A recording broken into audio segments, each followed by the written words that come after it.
Planning कशावर आधारलेलं असतं? Planning इनपुट्सवर आधारलेलं असतं.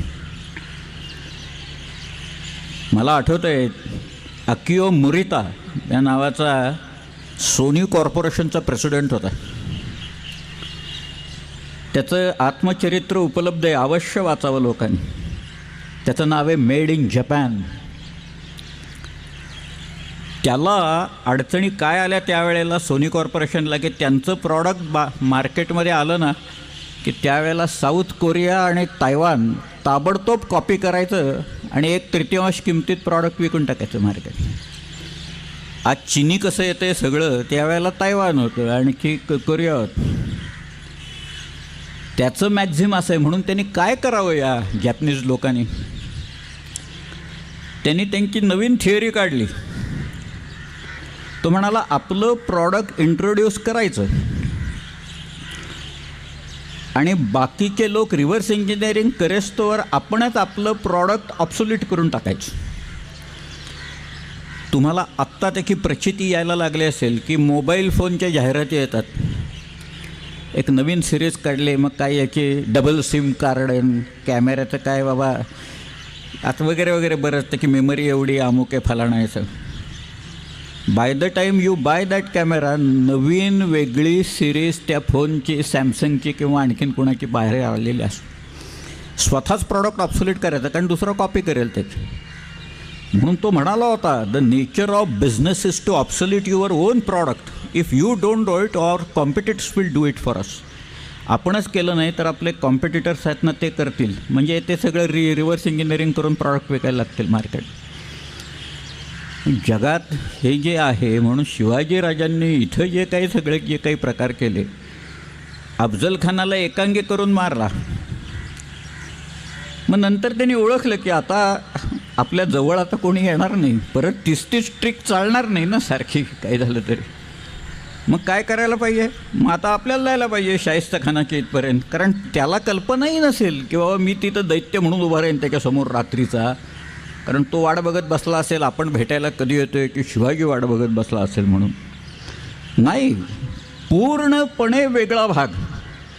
एकदा एकाला बोलवून मारला, दुसऱ्या वेळेला तो एकटा बघून त्याच्यासमोर उभे राहिले. तो खरं भीतीनंच मारायचा, हार्ट अटॅकून मारायला पाहिजे होता शाहिस्तेखान तिथं. काही वाचलाच कसा देव जाणे सगळ्यात.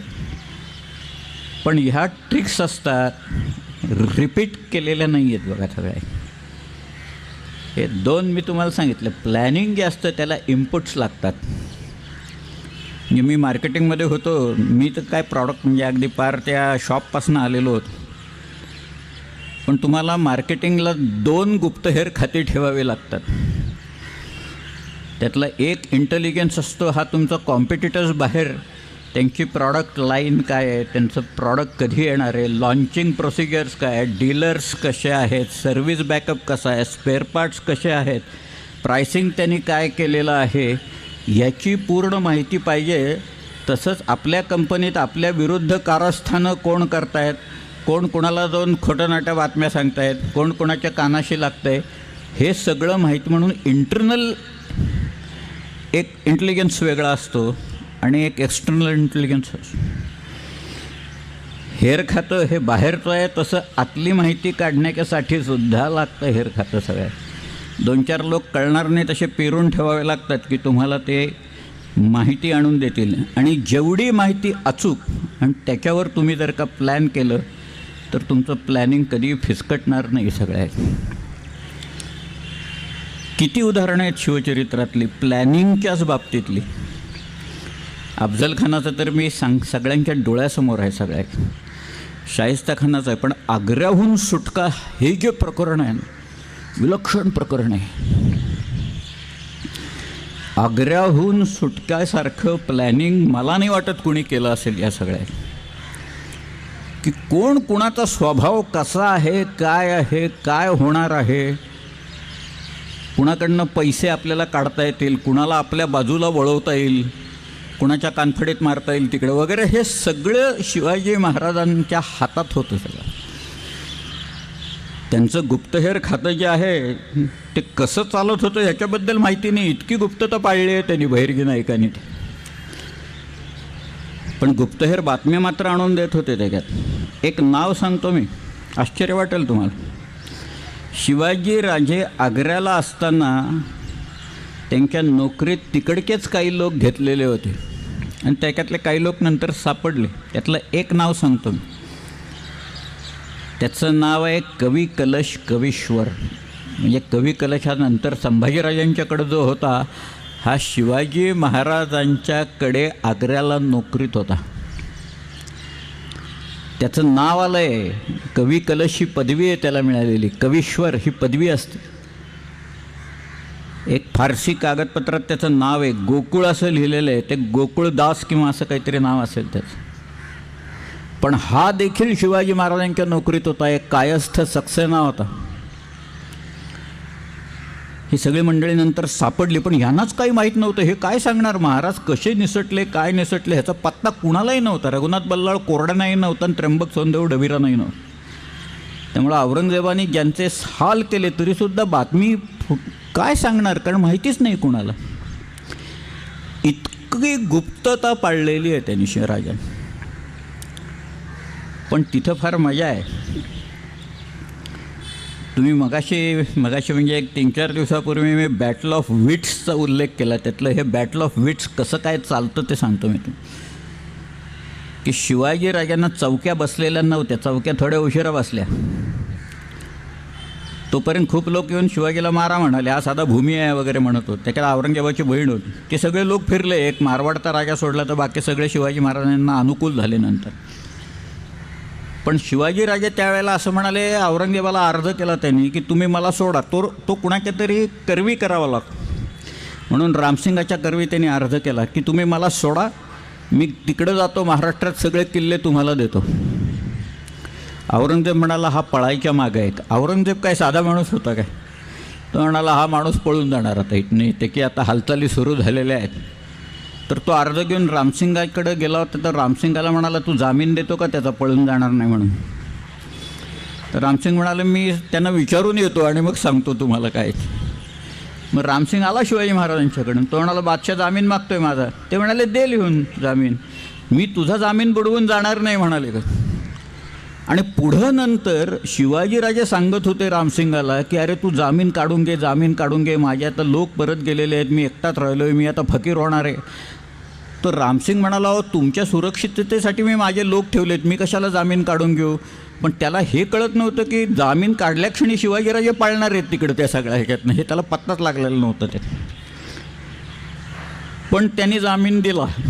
म्हणजे आता शिवाजी महाराजांच्या भोवती शिवाजी महाराजांचे लोक, त्याच्याभोवती रामसिंगाचे लोक, त्याच्याभोवती मिर्झा राजांना पासवले तेजसिंग कछवा आणि त्यांचे लोक, आणि मग पोलादखानाचा पहारा, असे 4 फळ्या उभ्या होत्या. त्याच्यात महासिंग शेखावत होता, बल्लू शाह होता, असे बरेच जण आहेत. त्यातले लोक असं म्हणत आहेत, म्हणजे मिर्झा राजाचे लोक असं म्हणत आहेत की हा माणूस असा आहे की ह्याच्याकडं पाहिल्यावर हा लोकनेता आहे, सांगायची गरज नाही, असंच याची पर्सनॅलिटी आहे. सगळे शिवाजी महाराजांचं व्यक्तिमत्वच असं आहे की हा माणूस खरं बोलतो नेहमी. आणि कशाला मिर्झा राजाने ह्याला या औरंगजेबाच्या तडाख्यात आणून टाकलं आहे असं मिर्झा राजाचेच लोक म्हणायला लागले नंतर. ते हे व्यक्तिमत्व कसं असतं, चॅरिशमॅटिक कसं असतं, एखादं मॅग्नेटिक कसं असतं, लोक कसे यायला लागतात आणि जमा व्हायला लागतात, हे ते चरित्रातनं शिकावं. शिवाजीराजे बोलल्या क्षणी करून दाखवण्यासाठी फैयर लोक तयार होत. आज सिंहगड घ्यायचा, पन्हाळगड घ्यायचा, फोंड्याचा किल्ला घ्यायचा आहे. हल्ली कंपन्यातनं लोक ठराविक काम करतात, त्यांनी वाढवून काम करावं म्हणून इन्सेंटिव्ज देतात बघा. सगळ्यात 2 प्रकार असतात. एकाचं नाव आहे मोटिवेशन, दुसरं आहे इन्सेंटिव्ज. तुम्ही काम करायच्या आधी मोटिवेट करावं लागतं आणि काम झाल्याच्या नंतर इन्सेंटिव्ह द्यावा लागतो.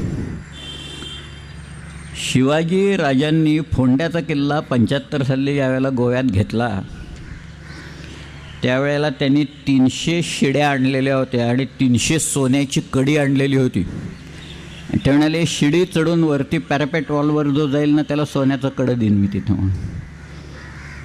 इन्सेंटिव्ज दिले होते त्यांनी. त्याच्यात इन्सेंटिव्ह द्यायची पद्धत तेव्हापासून नाही, अगदी ते काही ब्रिटिशांनी आणली किंवा असे काही नाही. शिवाजी महाराजांनी कधी केव्हाच इंट्रोड्यूस केलेली आहे सगळ्या. माणसं मोटिवेटच होत नाही तो, नाही तर काय करणार तुम्ही. मोटिवेशन तर काय करायला मोटिवेट करायला, नाही तर मग तुमची पर्सनॅलिटी पाहिजे तेवढीच चांगली की या माणसासाठी आपण काय वाटेल ते करू म्हणून. शिवाजीराजांचं होतंच तसं की या माणसासाठी आपण मरायलासुद्धा तयार आहोत. तानाजी मालुसरे आहे, रामाजी पांगेरा आहे. रामाजी पांगेराचं नाव फार लोकांनी ऐकलं नसेल, पण या नाशकाच्या जवळ जे काही किल्ले आहेत ते कणेरा नावाचा किल्ला आहे. त्या कणेरावर हा वरती होता रामाजी पांगेरा होता, आणि दलीर खानानं खाली वेढा घातला होता. किल्ला काही ताब्यात येत नव्हता. रामाजी पांगेरावरती म्हणाला, निदान करावायचं आहे, आपले सोबती असतील ते उभे राहणे. सरासरा 600 मावळा उभा राहिला, आणि सगळे लोक वरनं आरडाओरडा करत दलीर खानाच्या त्या सैन्यावर तुटून पडले. त्या दलीर खानाच्या अंगोळी परत एकदा मुखात गेली. एकदा पुरंदरला गेली होती मुरारबाजीचा पराक्रम बघून, आणि इथं कणेऱ्याला त्या रामजी पांगेऱ्याचा पराक्रम बघून गेली. तो म्हणाला, अरे काय लोक आहेत हे सगळे, एका शब्दासाठी त्या माणसाचे सगळे जीव द्यायला तयार आहेत. आम्ही तुम्हाला कौल देतो, मनसब देतो, सगळी प्रलोभनं दाखवलेली असतानासुद्धा हे बधत नाही आहेत लोक, मरतायत तिथं येऊन. रामजी पांगेरा गेला त्याच्यात लढाईत, प्रतापगडच्या लढाईत आहे तो, त्याचं नाव आहे रामजी पांगेरा. पण तो कणेराला पडला. त्याचं प्रेत घेऊन मावळेवरती निघून गेले. पुढे दलीर खान निघून गेला. ते महाराजांना ज्या वेळेला कळलं की रामजी पांगेरा एक तरुण माणूस आपला दलेर खानाच्या फौजेच्या इथं वरती निदान करून मेला, त्यावेळेला शिवाजीराजे त्याच्या घरी जाऊन आईचं सांत्वन करून आले. ते आज त्या काश्मीरमधनं दर आठवड्याला एक शव येतं. मध्ये तर आपल्या सैनिकांची मस्तकं कापून नुसतीच धडं पाठवलेली होती, तरीसुद्धा इथल्या लोकांच्या जाणीवा एवढ्या बोथट झालेल्या आहेत सगळ्या की काही कुणाला वाटलं ना.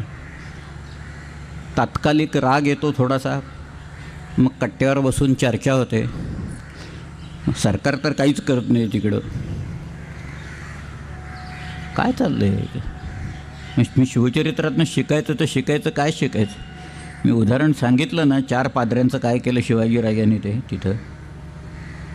मला आठवतं आहे मी स्वतः त्या आपशिंगे गावात गेलो. त्याला मिलिटरी आपशिंगे म्हणतात गावाला, त्या सातारक्याजवळ गाव. घरटी एक माणूस मिलिटरीत येतील. जवानांची प्रेतं ज्या वेळेला आली ना त्यावेळेला असं कोण येतं विचारायला की अरे बाबा ह्याला मुली किती आहेत, मुलं किती आहेत, घरी माणसं किती आहेत, शाळेत जात आहेत की नाही मुलं, खायला प्यायला मिळते की नाही. जबाबदारी आपली आहे ना. तो माणूस आपल्या सीमेवर गेला आहे ना, आपलाच माणूस आहे तो तिथं. त्यांच्या ज्या कॉफिन्स येतात ना, शवपेटिका ज्या असतात की ज्याच्यात ती बॉडी एम्ब्लेम करून ते आणून पाठवून देतात, त्या कॉफिनसाठी पैसे खाल्लेत लोकांनी सगळ्या. म्हणजे पूर्वी आपण प्रेताच्या टाळूवरचं लोणी खायचं म्हणायचं, हे कॉफिनमध्ये सुद्धा पैसे खात आहेत. ते काय सांगायचं. मग कशाला शिवचरित्रासाठी आम्ही रक्त आटवायचं त्या सगळ्या ह्याच्यातनं. 8-8 दिवस इथं सांगत बसायचं शिवचरित्रनं. आपण त्याच्यातनं काही बोध घेणार आहोत का, हा एक विचार करायला पाहिजे. आपण आपल्यापुरता विचार करू. आपण आपल्याला कसं सुधारू शकू, आपण काय करू शकू.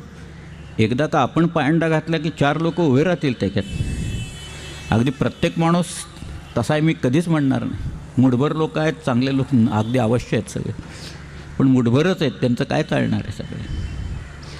पण शिवाजीराजे हे स्वतः करत होते, सांत्वन करत होते. हे लोक गेले, बाजीप्रभू गेला, तानाजी मालुसरे गेला. याचं कारण या सगळ्या लोकांना कळलेलं होतं की आपण स्वराज्याच्या कामाच्यासाठी खर्ची पडलो, आपल्याला मृत्यू आला तर शिवाजीराजे आपल्या कुटुंबाला वाऱ्यावर सोडणार नाहीत हे त्यांना कळलेलं होतं.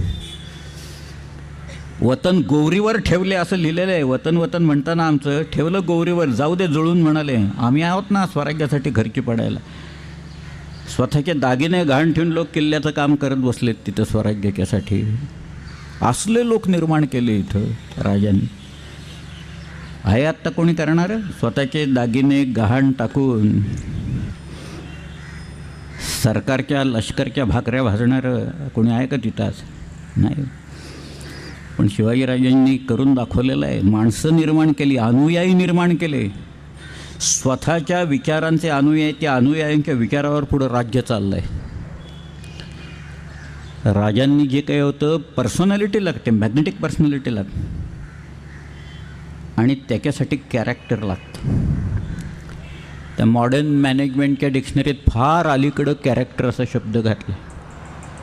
नाही तर पूर्वी पर्सनॅलिटी डेव्हलपमेंट वगैरे बाहेरून हायर करायचे लोक, पैसे देऊन आणायचे, त्यांची लेक्चर्स अरेंज करायचे आणि मग त्यांना भरपूर पैसे द्यायचे, त्याच्यातले आपण काही खायचे. लोकांच्या पर्सनॅलिटीज डेव्हलप कशा होतील आपल्या फॅक्टरीतल्या करण्यासाठी. पण त्याच्यात कॅरेक्टर शब्द नाही आहे, नव्हता, आत्ता घातला आहे त्यांनी. पण चारित्र्य असा शब्द नाही. आपल्याकडं पैसे देऊन लोक चरित्र लिहून घेतात, पण पैसे देऊन चारित्र्य विकत घेता येत नाही म्हणावं कायदा. बून से गई सो हौश से नहीं आती असं म्हणतात. एखाद्या बिंदूनं तुमची कॅरेक्टर गेली ना परत येत नाहीत. शील भ्रष्ट जर का झालं, इथं परिस्थिती अशी आहे की एका मुलीवर बलात्कार होतो आहे, 5 वर्षाच्या मुलीवर 4 नराधम बलात्कार करतायत. आणि काय सांगायचं, आमची संस्कृती उच्च होती एकेकाळी, त्याच्यात आम्ही गोडवेगात बसायचं का? असा विचारसुद्धा मनात येणं हे सुद्धा भयंकर आहे. सगळ्या अंगावर काटा येणार आहे सगळ्या. आणि लोक जाऊन त्यांच्या आईवडिलांना घरी जाऊन सांगतायत की 2-4 हजार रुपये घ्यान गप्प बसा, आहे ना जिवंत मुलगी वगैरे. तुम्ही शिवाजीराजांनी काय केलं असतं? उदाहरणं आहेत आपल्याकडं, पत्रांनी उदाहरणं सांगितलेली आहेत मी. नुसता संशय जरी आला आणि गुन्हा साबित झाला तर हातपाय तोडायची शिक्षा आहे त्याच्यात दिली आहे. जरब निर्माण व्हायला पाहिजे, दरारा निर्माण व्हायला पाहिजे सगळ्यात. त्याची लोकात सगळ्यापासून दरारा निर्माण व्हायला पाहिजे, म्हणजे या देशाकडं वक्रदृष्टी करून बघायची हिंमत होणार नाही. इथं आमच्या बॉर्डरच सील नाही आहेत. येत आहेत सगळीकडनं लोक येत आहेत तिकडं, आव जाव. एकदा सांगलीला संभाजीराव भिडे 25-25 हजार लोक घेऊन रायगडला जातात. कुठनंही जातात चालत, या किल्ल्यावरनं त्या किल्ल्यावर. 25,000 लोक. तुम्ही कल्पना करा काय होत असेल तिथे एकदा 25,000 लोक गेले की नंतर ते मग ते जातात. काही नसतं बरोबर, स्वतः अनवाणी जातात हे गृहस्थ. काट्या कुट्यातनं, दगडा धोंडातनं. मला आठवतं आहे 2 वर्षापूर्वी कोल्हापूरला ते विशाळगडून कोल्हापूरपर्यंत चालत आले होते. वाटेत त्यांना सलाईन लावलेलं होतं डॉक्टरनं, पाणीच प्यालेलं नव्हते ते. आणि ते तिथनं हॉस्पिटलमधनं उठून पळून आले कोल्हापूरला कार्यक्रम आहे म्हणून. स्टेज लावलं, समोर 25,000 लोक बसलेले. आणि मला त्यांच्या त्या अध्यक्षांनी, बाळासाहेब बेडगे म्हणून आहेत, त्यांनी सांगितलं निनादराव तुमचं ऐकतील ते, फक्त आमचं कुणाचंही ऐकत नाही आहेत ते. डॉक्टरनी एवढे लाडू करून दिलेत ते, आणि त्यांना पाणी प्यायला सांगा गुरुजींना. ते काही लक्ष देत नाहीत, ते आम्हाला शिव्या घालतात. आणि मग संभाजीराव सगळ्यांना बसवून तिथं मायाकडे आले आणि म्हणाले निनादराव चला आता भाषणाला. म्हटलं नाही येणार मी. ते एकदम हादरले, काय झालं? म्हटलं जोपर्यंत तुम्ही हे लाडू खात नाही, हे पाणी पित नाही, तोपर्यंत मी तिकडे येणार नाही म्हटलं. खाल्ले त्यांनी लाडू. पायाला मी पाहिलं त्यांच्या सगळ्या जखमा झाल्या होत्या. काट्या कुट्याने पाय गेले होते, सोलून निघालेले होते, रक्तबंबाळ झालेले पाय. पण एका ध्येयापोटी एक अनासक्त माणूस काय करू शकतो त्याचं एक ज्वलंत उदाहरण आहे याच्यात आपल्याकडे. की तरुण मुलं आहेत पाठीमाग. मला आठवते राजीव दीक्षित आणि मी स्वतः तिथं भाषणं केलेली. रायगडला मध्ये आले होते, रामदेव बाबा आले होते, त्यांना मी रायगड दाखवला. ते सगळं पाहिल्यावर बाबा इतके विलक्षण खुश झाले. त्यांनी शिवाजी ते म्हणाले आम्हाला इतिहास वगैरे नव्हता. म्हटलं तुम्ही शिकलात कुठं बाबा? कारण मी हरियाणामध्ये शिकलो गुरुकुलात. आयुर्वेद होता, योग होता, संस्कृत होतं म्हणाले. आम्हाला इतिहास वगैरे असलं काही बाकी नव्हतं. पण आम्हाला शिवाजी महाराजांचं नाव माहिती आहे, शिवाजी महाराजांचे पराक्रम माहिती आहेत म्हणून. ते बाबांना माहीत होते, रामदेव बाबांना. ते